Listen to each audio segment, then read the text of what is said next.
ओम नमः पार्वती पते हर हर महादेव। प्रिय श्रोताओं, आप सभी को वट सावित्री व्रत की हार्दिक शुभकामनाएं। आज सुनेंगे वट सावित्री व्रत संपूर्ण व्रत कथा। तो प्रेम से बोलिए शिव जी माता पार्वती की जय, लक्ष्मी नारायण की जय। जय माता सावित्री। वट सावित्री व्रत कथा के बारे में स्कंद पुराण में बताया गया है कि वट सावित्री व्रत ज्येष्ठ मास की अमावस्या और ज्येष्ठ मास की पूर्णिमा के दिन वट सावित्री व्रत रखा जाता है। इस दिन सुहागिन महिलाएं अपने पति की लंबी उम्र, अच्छे स्वास्थ्य के लिए वट सावित्री का व्रत रखती हैं। माना जाता है कि वट सावित्री व्रत के दिन पूजा के साथ वट सावित्री व्रत कथा पढ़ना तथा सुनना बेहद ही जरूरी होता है, क्योंकि इसके बिना यह व्रत अधूरा माना जाता है। वट सावित्री व्रत कथा पढ़ते या सुनते समय देवी सावित्री का ध्यान करना चाहिए तथा इसके साथ भगवान शिव और माता पार्वती का ध्यान करना चाहिए। ऐसा करने से पति की लंबी उम्र होती है और सौभाग्यवती भव का आशीर्वाद प्राप्त होता है। तो चलिए सुनते हैं वट सावित्री व्रत कथा। तो प्रेम से बोलिए शिव जी माता पार्वती की जय। जय माता सावित्री। यह कथा भगवान शिव ने माता पार्वती को कही थी। आज हम वही कथा आपको सुनाते हैं। कथा शुरू करने से पहले इस वीडियो को लाइक करके कमेंट बॉक्स में जय माता सावित्री जय शिव शंभु अवश्य लिखें। पार्वती जी ने कहा, हे देवादिदेव महादेव, हे भगवान, प्रभास क्षेत्र में स्थित ब्रह्मा जी की प्रिया तो सावित्री देवी हैं। उनका चरित्र आप मुझसे कहिए, उनके व्रत का महात्मा और उनके इतिहास भी बताइए। जो स्त्रियों के पतिव्रत को देने वाला है, सौभाग्य देने वाला, उसके महात्म्य के बारे में आप हमसे कहिए। तब भगवान शिव ने माता पार्वती से कहा, हे महेश्वरी, सावित्री स्थल नामक पवित्र स्थान में राज्य कन्या सावित्री ने जिस प्रकार से उत्तम वट सावित्री व्रत का पालन किया था वो मैं सुनाता हूँ, ध्यानपूर्वक सुनो। भद्र देश में एक धर्मात्मा, सभी प्राणियों के हित में तत्पर रहने वाला, राज्य में रहने वाली प्रजा का प्रिय अश्वपति नामक राजा राज्य करता था, जो कि क्षमाशील, सत्यवान और इंद्रियों को वश में रखने वाला था। उस राजा की कोई संतान नहीं थी। उन्होंने संतान प्राप्ति के लिए मंत्रों उच्चारण के साथ प्रतिदिन 1,00,000 आहुतियाँ दी। 18 वर्षों तक यह क्रम जारी रहा। माता सावित्री राजन पर प्रसन्न हो गईं और उन्होंने वरदान दिया कि हे राजन, तुझे एक तेजस्वी कन्या पैदा होगी। सावित्री देवी की कृपा से जन्म लेने के कारण उस कन्या का नाम सावित्री रखा गया। कन्या बड़ी होकर बेहद ही रूपवान हुई। कन्या धीरे धीरे बड़ी हो गई। राजा को कन्या योग वर न मिलने की वजह से सावित्री के पिता दुखी थे। उन्होंने कन्या को स्वयं वर तलाशने के लिए भेजा। सावित्री तपोवन में भटकने लगी। वहाँ शाल्य देश के राजा धूम्रसेन रहते थे। क्योंकि उनका राज्य किसी ने छीन लिया था, उनके पुत्र सत्यवान को देखकर सावित्री ने पति के रूप में उनका वरण किया। जब यह बात ऋषि राज नारद जी को पता चली, तब वह राजा अश्वपति के पास पहुँचे और कहा, हे राजन, यह क्या कर रहे हो? सत्यवान गुणवान है, धर्मात्मा है और बलशाली भी है, पर उसकी आयु बहुत ही छोटी है। वह अल्प आयु है। 1 वर्ष के बाद ही उसकी मृत्यु हो जाएगी। ऋषिराज नारद जी की बात सुनकर राजा अश्वपति घोर चिंता में डूब गए। सावित्री ने उनसे चिंता का कारण पूछा तो राजा ने कहा, हे पुत्री, तुमने जिस राजकुमार को अपने वर के रूप में चुना है वह अल्प आयु है। तुम्हें किसी और को अपना जीवन साथी बनाना चाहिए।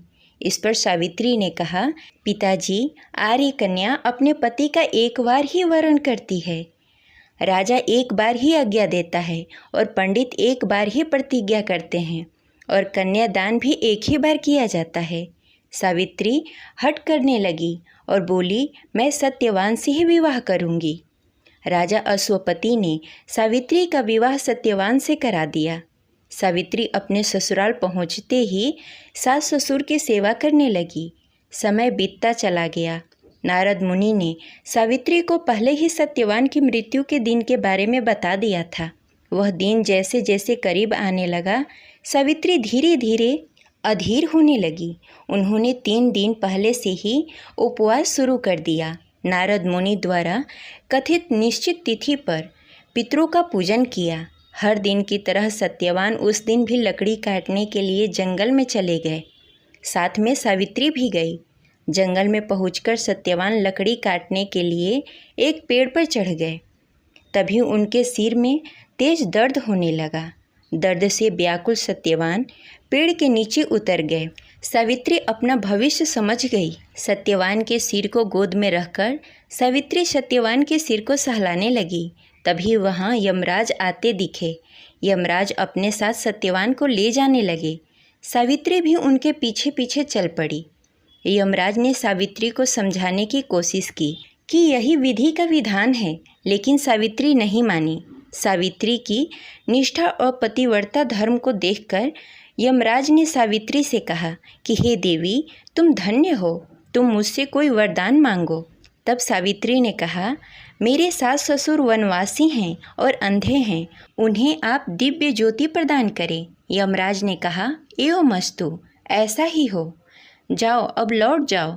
लेकिन सावित्री अपने पति सत्यवान के पीछे पीछे चलती रही। यमराज ने कहा, देवी तुम वापस जाओ। सावित्री ने कहा, भगवान, मुझे अपने पति के पीछे पीछे चलने में मुझे कोई परेशानी नहीं है। पति के पीछे पीछे चलना मेरा कर्तव्य है। यह सुनकर उन्होंने फिर से उसे एक और वर मांगने को कहा। सावित्री बोली, हमारे ससुर का राज्य छिन गया है, उसे पुनः वापस दिला दीजिए। यमराज ने सावित्री को यह वरदान भी दे दिया और कहा, अब तुम लौट जाओ। लेकिन सावित्री पीछे पीछे चलती रही। यमराज ने सावित्री को तीसरी बार वरदान मांगने को कहा। इस पर सावित्री ने 100 संतान और सौभाग्य का वरदान मांगा। यमराज ने इसका वरदान भी सावित्री को दे दिया। सावित्री ने यमराज से कहा कि हे प्रभु, मैं एक पतिव्रता स्त्री हूँ, आपने मुझे पुत्रवती होने का आशीर्वाद दिया है। यह सुनकर यमराज जी को सत्यवान का प्राण छोड़ना पड़ा। इसके बाद यमराज जी अंतर्ध्यान हो गए और सावित्री उसी बट वृक्ष के पास आ गई जहाँ उसके पति का मृत शरीर पड़ा था। सत्यवान जीवित हो गया और दोनों खुशी खुशी अपने राज्य की ओर चल पड़े। दोनों जब तक घर पहुँचते तो देखा कि माता पिता की दृष्टि प्राप्त हो चुकी है। इस प्रकार सावित्री और सत्यवान चिरकाल तक राज्य सुख भोगते रहे। सावित्री ने सावित्री देवी का व्रत किया, जिसके प्रभाव से सास ससुर की आंखों की रोशनी लौट आई। इनका राज्य भी मिल गया और 100 पुत्रों का वरदान भी मिल गया। तब भगवान शिव ने माता पार्वती से कहा, हे पार्वती, वट सावित्री व्रत के दिन प्रातःकाल स्नान आदि से निवृत्त होकर सास ससुर का आशीर्वाद लेना चाहिए। बट वृक्ष के समीप बैठकर पंचदेवता और विष्णु भगवान की आराधना करनी चाहिए। 3 कुश और तिल लेकर ब्रह्मा जी और देवी सावित्री का आवाहन करें। इसके बाद जल, अक्षत, सिंदूर, तिल, फूल, माला, नैवेद्य पान अर्पित करें। एक आम का अन्य फल लेकर उसके ऊपर भी वट पर जल अर्पित करें। यह आम पति को प्रसाद के रूप में खिलाना चाहिए। कच्चा सूत लपेटते हुए 7 या 21 बार बट वृक्ष की परिक्रमा करनी चाहिए। ऐसे तो यह 108 बार बट वृक्ष की परिक्रमा को सर्वोत्तम माना जाता है। इस व्रत का पारण काले चने से करना चाहिए, क्योंकि काले चने के रूप में ही सावित्री को उसके पति के प्राण यमराज जी ने लौटाए थे। इस प्रकार वट सावित्री व्रत कथा संपन्न हुई। तो प्रेम से बोलिए शिव जी माता पार्वती की जय, माता सावित्री की जय। जय श्री शंभु। आशा करते हैं यह कथा आपको अच्छी लगी होगी। तो इस वीडियो को लाइक करें और ज़्यादा से ज़्यादा लोगों को शेयर करें। मिलते हैं अगले वीडियो में, तब तक के लिए हर हर महादेव। जय श्री शंभु।